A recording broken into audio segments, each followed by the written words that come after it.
क्या आपने कभी सुना है कि माँ कामाख्या ने अपने सबसे प्रिय पुजारी को पत्थर बना दिया था? आखिर क्यों माँ ने ऐसा किया? आज हम आपको ले चलते हैं करीब 600 साल पीछे, उस घटना की ओर जिसने इतिहास और आस्था दोनों को बदल दिया।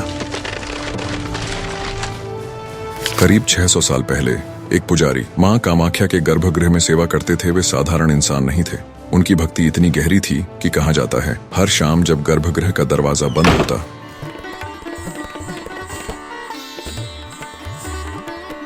माँ स्वयं प्रकट होकर उनके सामने नृत्य करती थीं। लेकिन केंद्र कलाई अपनी आंखें कभी नहीं खोलते थे।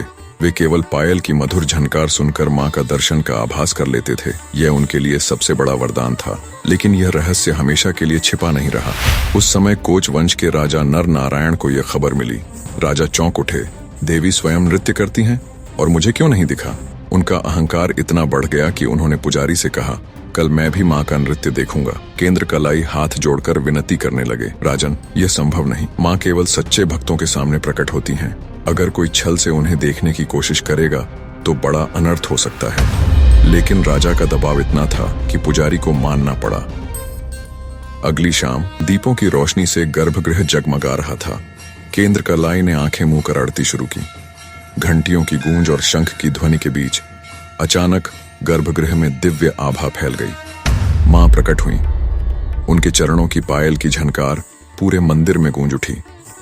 मां का नृत्य इतना अलौकिक और मंत्रमुग्ध कर देने वाला था कि हर वस्तु मानो जीवित हो उठी। लेकिन तभी दीवार में बने एक छोटे छेद से राजा ने चोरी से देखने की कोशिश की। जैसे ही उनकी नजर मां पर पड़ी, उनकी आंखों की रोशनी चली गई। राजा वहीं अंधा होकर गिर पड़ा। मां कामाख्या का चेहरा क्रोध से लाल हो उठा। उन्होंने गर्जना की, राजन, तुमने मेरी मर्यादा भंग की। अब से तुम्हारे वंश का कोई भी पुरुष इस गर्भगृह में प्रवेश नहीं करेगा। यदि करेगा तो या तो अंधा हो जाएगा या मृत्यु को प्राप्त करेगा। और यही कारण है कि आज भी कोच वंश के लोग गर्भगृह में प्रवेश नहीं करते। यह श्राप पीढ़ी दर पीढ़ी सच साबित होता आया है। लेकिन कहानी यहीं खत्म नहीं हुई। मां ने अपने प्रिय भक्त केंद्र कलाई की ओर देखा। उनकी आंखों में आंसू थे। मां बोली, तुम मेरे सबसे बड़े भक्त थे, लेकिन मेरी गोपनीयता की रक्षा नहीं कर पाए, इसलिए तुम्हें दंड भुगतना होगा। धीरे धीरे केंद्र कलाई पत्थर में बदलने लगे। मां ने कहा, अब तुम सदा मेरे साथ रहोगे, मेरे गर्भगृह की रक्षा करोगे, तुम्हारी भक्ति अमर रहेगी। आज भी मंदिर के गर्भगृह में वह पत्थर मौजूद है। भक्त आते हैं और उस दिव्य और रहस्यमयी घटना की आहट महसूस करते हैं। तो दोस्तों, यह है मां कामाख्या और पुजारी केंद्र कलाई की रहस्यमयी कहानी। एक तरफ असीम भक्ति, दूसरी ओर देवी की शक्ति और क्रोध।